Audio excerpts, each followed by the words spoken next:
Hello दोस्तों, FTT YouTube channel में आपका स्वागत है। और हम फिर एक बार आईटीआई वालों के लिए गुड न्यू नोटिफिकेशन लेकर उपस्थित है। नोटिफिकेशन है आपका जो भारत सरकार गवर्नमेंट ऑफ इंडिया का, ठीक है। इसके अंदर क्या है, अंतरिक्ष विभाग आता है, जिसकी बात करते हैं सतीश धवन अंतरिक्ष केंद्र सारा, ठीक है। ये जो सतीश धवन अंतरिक्ष सारा केंद्र है वो श्रीहरिकोटा 524 तिरुपति जिला आंध्र प्रदेश में पड़ता है। तो इसका जो नोटिफिकेशन विज्ञापन जो है, विज्ञापन संख्या ये है 1/2025। तो ये नोटिफिकेशन कल का आया हुआ है। और अब से चलते हैं इसके अंदर, देखते हैं कि आईटीआई की कितनी पोस्ट है, बीटेक की कितनी है, डिप्लोमा की कितनी है, सभी के लिए ये दी हुई है। इन्होंने देखो यहाँ से मेंशन किया है कि 100 किलोमीटर दूर आंध्र प्रदेश के तिरुपति जिले सुलेश फेस्ट से 18 किलोमीटर दूर स्थित है। मतलब इन्होंने पूरा डिटेल दिया है कि क्या क्या इसके अंदर। अब देखो इसके अंदर कि जो अध्ययन विषय है, कौन सा आपका ट्रेड है, आरक्षण रिक्ति संख्या, पोस्टों की संख्या कौन कौन की, स्थान कौन सा रहेगा, क्वालिफिकेशन आपकी क्या रहेगी। तो ये जो सबसे पहले मैं बात करूँ मशीन डिजाइनर की, तो इसकी जनरल की एक पोस्ट है, श्री हरिकोटा आंध्र प्रदेश में रहने वाली है। अब इसके अंदर देखो कि मशीन डिजाइन में एमई, एमटेक, एमएससी, इंजीनियरिंग समग्र संस्कृत मतलब 60% होनी चाहिए। 10 अंक पैमाने 6.5 सीजीपीजी ग्रेडिंग के पूर्व पात्रता अध्ययन में होनी चाहिए। इसके बाद देखो 65% अंक सभी सेमेस्टरों का औसत होना चाहिए। 10 अंक के पैमाने पर 6.84 सीजीपीए और सीपीआई ग्रेडिंग होनी चाहिए। एमएसआई ग्रेडिंग, आई आईईटीई, ठीक है, आईटी अर्हता वाले अभ्यर्थी में केवल सेक्शनल बी न्यूनतम 65% अंक या 10% होना चाहिए, ठीक है। अब इसके अंदर देखो वो था जो इंग्लिश में आईईटीई था वो, ठीक है, आईटी में समझ लो। इसके बाद जैसे ही है तो मैं बात करूँ औद्योगिक इंजीनियरिंग की बात है, ठीक है। फिर है इलेक्ट्रिकल इलेक्ट्रॉनिक्स की है। फिर इसी प्रकार विभिन्न प्रकार की ट्रेड है जो इंजीनियरिंग लेवल की है, बीटेक वगैरह की है। और इसके बाद जी देखो इनके लिए विचारधारा ये दी हुई है कि बीटेक वाले जिन अभ्यर्थी 31/5/2013 के बाद institute of engineering India ME की डिग्री प्राप्त करने के लिए अध्ययन हेतु पंजीकरण कराया है, उनकी भर्ती के लिए विचार नहीं किया जाएगा। वो कैंडिडेट 13 के बाद वाले वो नहीं भर सकते, उससे पहले की बात कर रहा है।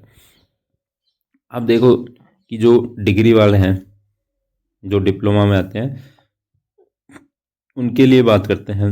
तो उनके लिए ये दिया हुआ है 7 नंबर पॉइंट से, ठीक है। तो 7 नंबर पॉइंट है रासायनिक इंजीनियर की 3 पोस्ट है, जिसके अंदर एक जनरल की, एक एसटी की, एससी की और एक एसटी की। तो किसी भी विद्यालय मान्यता प्राप्त से विश्वविद्यालय संस्था में प्रथम श्रेणी रासायनिक इंजीनियरिंग में डिप्लोमा होना चाहिए। फिर इसी के बाद में बात करूँ रासायनिक इंजीनियरिंग में पीसीआर इकाई रासायनिक तो चिन्हित, इसमें भी एक पोस्ट है, वो जनरल की है, सेम क्वालिफिकेशन वही रखी गई है, ठीक है। तो इसी प्रकार ये डिप्लोमा की पोस्ट आ गई। अब मैं बात करता हूँ सिर्फ आईटीआई वालों की। चैनल आईटीआई वालों का है, तो आईटीआई वाले दबा के वीडियो को लाइक शेयर सब्सक्राइब जरूर किया करो। और इसी के साथ, ठीक है, अब बात करता हूँ मैं इसकी। तो इसके अंदर देखो कि अब चलते हैं हम क्या आईटीआई वालों की। तो आईटीआई वाले यहाँ से आईटीआई वाले, ठीक है, इससे ऊपर के जो भी है वो भी आईटीआई के। तो हम बात करते हैं यहाँ से इलेक्ट्रीशियन की, ठीक है। इलेक्ट्रीशियन में देखो क्या है कि इलेक्ट्रीशियन ट्रेड में टोटल 6 पोस्ट दी हुई है। अब 6 पोस्ट के अंदर देखो क्या क्या दी हुई है। 2 पोस्ट जनरल की है, 3 पोस्ट ओबीसी की है, एक एसटी की है, ठीक है। ये 6 पोस्ट है इस तरह। अब इसके अंदर देखो ये कह रहा है एपीवी की पीडब्ल्यूडी एचएच बैकलॉग हेतु चिन्हित है, ठीक है। इसमें एक जो पोस्ट है वो पीडब्ल्यूडी के लिए पहले से है। इसमें एसएससी एलएससी, ठीक है, SSLC SSC pass plus ITI. ITI के अंदर क्या हो, आईटीआई में एनटीसी सर्टिफिकेट होगा तो भी चलेगा, एनएससी भी चलेगा, इन इलेक्ट्रीशियन ट्रेड फॉर्म। और इसके अंदर देखो कि दिया हुआ है कि एनसीवीटी ट्रेड अलाउ है, ना कि एससीवीटी, स्टेट वाले अलाउ नहीं है, ठीक है। तो ये हमारा आईटीआई की रहेगी। आईटीआई के अंदर दूसरी ओर है कि इलेक्ट्रीशियन में पीसीआर इकाई रसायन हेतु के लिए 2 पोस्ट रखी गई है, जिसमें दोनों जनरल की है, क्वालिफिकेशन सेम वही रखी गई है। फिटर की मैं बात करूँ तो फिटर में 19 पोस्ट है। 19 पोस्ट के अंदर जनरल की 9 पोस्ट है, ओबीसी की 6 पोस्ट है, एससी की 2 है, एसटी एसटी की एक पोस्ट है और आगे वाले ईडब्ल्यूएस की क्या है, एक पोस्ट है। इसके अंदर भी सेम क्वालिफिकेशन रखी गई है कि एसएस एलसी एसएससी उत्तीर्ण प्लस एनसीवीटी से फिटर ट्रेड में आईटीआई एनसीवीटी या एलसीवीटी होना अनिवार्य है। ठीक है, इसी प्रकार देखो फिटर की पीसीआर इकाई के अंदर 2 पोस्ट हैं, जो इसके अंदर जनरल की है दोनों पोस्ट, उसके अंदर भी आपको क्या है, सेम क्वालिफिकेशन रखी गई है। इसके बाद मैं बात करूँ सिविल इंजीनियरिंग के लिए, तो इसमें 4 पोस्ट हैं। ठीक है, एक जनरल की, ओबीसी की एक, एससी की एक, एसटी की एक। इसके अंदर भी सेम वही संबंधित ट्रेड से आईटीआई होना जरूरी अनिवार्य है। बाकी जो आईटीआई के लिए जितनी वैकेंसी उनमें सेम क्वालिफिकेशन रखी गई है।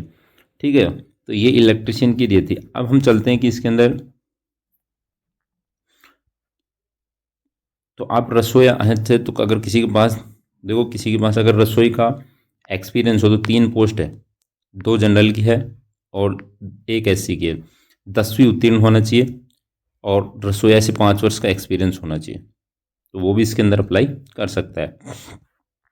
ठीक है, अब इसके बाद चलते हैं आगे, देखते हैं और ड्राफ्टमैन, सिविल मैन, ये सब अलग अलग यूनिट अलग अलग उनकी ट्रेडों के लिए है। तो अब मैं बात करता हूँ, अब आगे चलते हैं कि जो मेन पॉइंट है उन पे चर्चा करेंगे। हाँ ठीक है, हम एज की बात कर लेते हैं।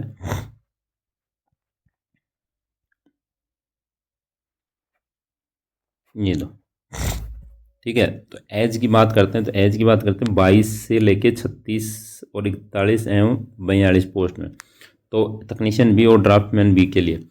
ठीक है, आपका जो सैलरी वेतन रहने वाला 33,635 प्रति माह, मूल वेतन प्लस मतलब per month basic plus DA, HRA और ट्रांसपोर्ट अलाउंस अदर है गवर्नमेंट इंडियन ऑर्डर। 18 से 35 ईयर है, बहुत काफ़ी होती है 18 से ईयर, तो वो अप्लाई कर सकता है। इसी प्रकार रसोई की मैं बात करूँ तो रसोई में भी 18 से 35 है। ठीक है, ये जनरल की रखी गई है। अब इसके बाद SC ST OBC जोड़ लेना। ठीक है, क्योंकि SC ST, जैसे SC है और ST है, इनको मिलती है 5 साल की, और OBC है, इनको मिलती है 3 की छूट। तो अब देख लेना कि जिस कितनी है, ये देखो यहाँ दी हुई है। ठीक, आयुष में 5 वर्ष और नारक्षित श्रेणियों के लिए 3 वर्ष की छूट दी हुई है SC ST के। इसके बाद चलते हैं कि आपकी आवेदन शुल्क क्या रहने वाला। आवेदन शुल्क रहने वाला आपका 750 रुपये। अब इन्होंने कंडीशन रखी है कि जो विद्यार्थी शुल्क लिखित परीक्षा में उपस्थित होने वाले अभ्यर्थी के नीचे दिए गए विवरण में वापस मिलेंगे। ठीक है, अगर जो लिखित परीक्षा में उपस्थित होगा उसी को मिलेंगे। और क्या मिलेंगे, अभ्यर्थी आवेदन शुल्क के भुगतान की छूट दी गई महिलाओं की अजय PWD इन सभी को तो 750 रुपये क्या मिलेंगे, पूर्ण रूप से वापसी मिलेंगे एग्जाम देने के बाद। और शेष अन्य अभ्यर्थी जो है उनके 250 रुपये का आवेदन कटौती होगा, उसके बाद 500 रुपये रिफंड होगा। ये ओनली सिर्फ इन पोस्ट के लिए है कि पदकूट 1 से 20 और 40 के लिए। ठीक है, अब इसके बाद आ जाओ पदकूट 21, 39, 41 और 42 के लिए 500 रुपये लगेंगे। लिखित परीक्षा में जो कैंडिडेट उपस्थित होगा उन्हीं को वापस मिलेंगे। सेम वही प्रोसेस है जो ऊपर थी। इसके अंदर 500 रुपये जो है महिला PWD, मतलब PWD हुआ, अन्य ST SC, इन सब एक्स सर्विसमैन, इनको तो मिल जाएंगे पूरे के पूरे ऐसे कैसे। इसके बाद अन्य जो अभ्यर्थी है इनके 100 रुपये शुल्क कट जाएगा और बाकी 400 रुपये रिफंड मिल जाएगा। 1 मिनट। तो इसी के बाद देखो, इसके बाद देखो कि यहाँ से क्या है।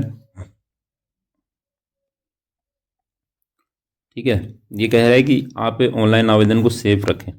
ठीक है, ताकि आपके डॉक्यूमेंट वेरिफिकेशन में काम आएगा। अब इसके अंदर देखो, इन्होंने कहा है कि फ़ोटो है वो 6 महीने अधिक पुराना नहीं होना चाहिए, वही चलेगा, और JPG फॉर्मेट के अंदर आपको अप्लाई करना है, तो ये अपलोड कर देना। इसके बाद चलते हैं पाठ्यक्रम के आधार पर।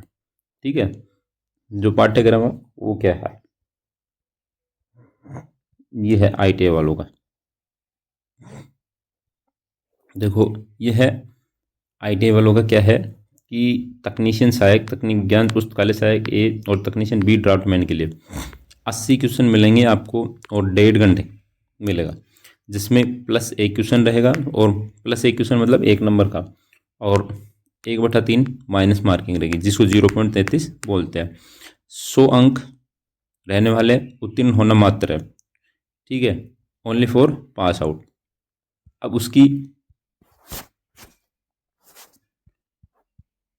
उत्तीर्ण होना है। अब इसके बाद देखो कि जो अनारक्षित मतलब जनरल के लिए है 32 नंबर, और स्किल टेस्ट में 50 नंबर लाना है। आरक्षित यदि पद आरक्षित है, मतलब SC ST OBC ex serviceman, इनके लिए आपको डालने हैं 80 में से 24, और यहाँ 100 में से 40 लाने हैं, ठीक है। तो इसके आधार पर आपको क्या करना है, पास करना। कौशल परीक्षा में गो नो गो आधार पर होगी, और चयन के लिए कौशल परीक्षा प्राप्त आपको विचार नहीं किया जाएगा, ठीक है। ये सिर्फ क्वालिफिकेशन नेचर का है, क्योंकि इसमें कोई नंबर जुड़ते नहीं है, सिर्फ आपका स्किल देखा जाता है। स्किल इसमें देखो, लिखित परीक्षा प्रदर्शन के आधार पर अभ्यर्थी श्रेणीवार के न्यूनतम 10 अभ्यर्थी के साथ 1:5 के अनुपात में कौशल परीक्षा के लिए सूचीबद्ध शॉर्टलिस्ट किया जाएगा। अभ्यर्थी को मूल परिणाम वन हम के अनुसार कौशल परीक्षा की बैच के लिए बुलाया जाएगा, मतलब 1.5 गुना कैंडिडेट को बुलाया जाएगा, ठीक है।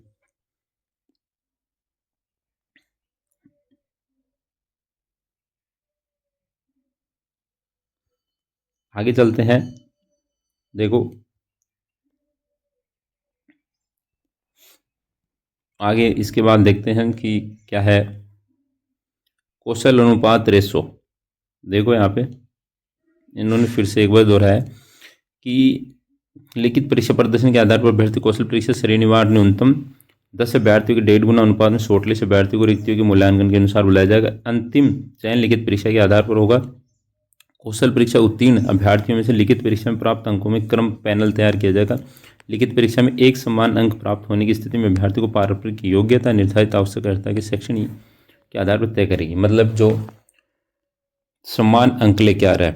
तो मैं आपको बता दूं कि यहाँ ऐसे मत करना कि 10वीं प्लस ITI लगा दी। सब ITI के बाद आपके पास जो भी क्वालिफिकेशन है वो भरना है, क्योंकि इन्होंने योग्यता के आधार पर उनको चयन करेगा फिर उसके बाद, अगर समान नंबर आ रहे हैं तो, ठीक है। तो यहाँ देखते हैं कि ये आपके क्या है सेंटर है, जैसे चेन्नई, तिरुपति, बेंगलुरु, देहरादून, गुटर, ये है। अब इनके अंदर भी ये सेंटर दिए हुए हैं कि आपको इनके अंदर कहाँ कहाँ मिलेंगे, ठीक है। तो ये आप देख लेना कहाँ कहाँ आप जो भी अप्लाई करना चाहते हो सेंटर, वो आपके नियरेस्ट में देख लेना। अब इसके बाद चलते हैं हम कि क्या प्रक्रिया रहने वाली है, ठीक है।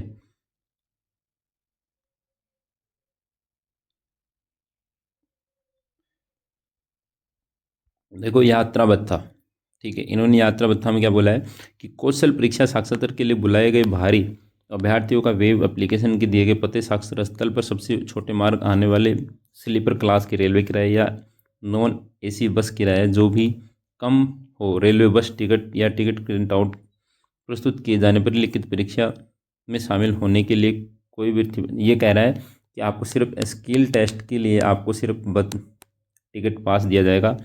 इसके अलावा आपको कोई पास नहीं दीजिएगा। लिखित परीक्षा के लिए लिखित परीक्षा आप स्वयं दोगे, तो आपकी जिम्मेदारी है, आपके हिसाब से दोगे। जबकि हम स्किल टेस्ट के लिए आपको क्या देंगे, पास प्रोवाइड करवाएंगे, और उसमें भी जो कम होगा उसी की बात करेंगे, ठीक है। तो उसी को अब आप देख लेना कि जो, क्योंकि लिखित परीक्षा का देंगे, लिखित परीक्षा में इसलिए देंगे कि वो कम रहेंगे कैंडिडेट, केवल भारतीय नागरिक होना चाहिए, किसी भी सिफारिश पर होने पर आपको योग्य माना जाएगा, ठीक है। तो ये है अप्लाई, आप अप्लाई कर देना। ये लास्ट आप इसकी ये ऑफिशियल वेबसाइट है, ये यहाँ आप अप्लाई कर सकते हो, ठीक है। इसके बाद चलते हैं कि ऑनलाइन का पंजीकरण की स्टार्ट कब होंगे। ऑनलाइन पंजीकरण कल से हो चुके हैं 16/10 से, और ऑनलाइन अंतिम तिथि है 14/11/2015 को। आवेदन की स्थिति संबंधित अधिक जानकारी हेतु ये ऑफिशियल वेबसाइट है। तो मिलते हैं इसी प्रकार की नई वीडियो के साथ फिर से। तब तक आप वीडियो को दबा के लाइक शेयर सब्सक्राइब करें, और इसकी PDF पाने के लिए पाने के लिए आप इसका डिस्क्रिप्शन बॉक्स में आपको लिंक दिया हुआ है टेलीग्राम का, उसको ज्वाइन करें और हमारे FDIT चैनल से जुड़े। तो चैनल पे नए हैं वो चैनल को सब्सक्राइब करें। मिलते हैं नेक्स्ट वीडियो के साथ, तब तक के लिए थैंक यू।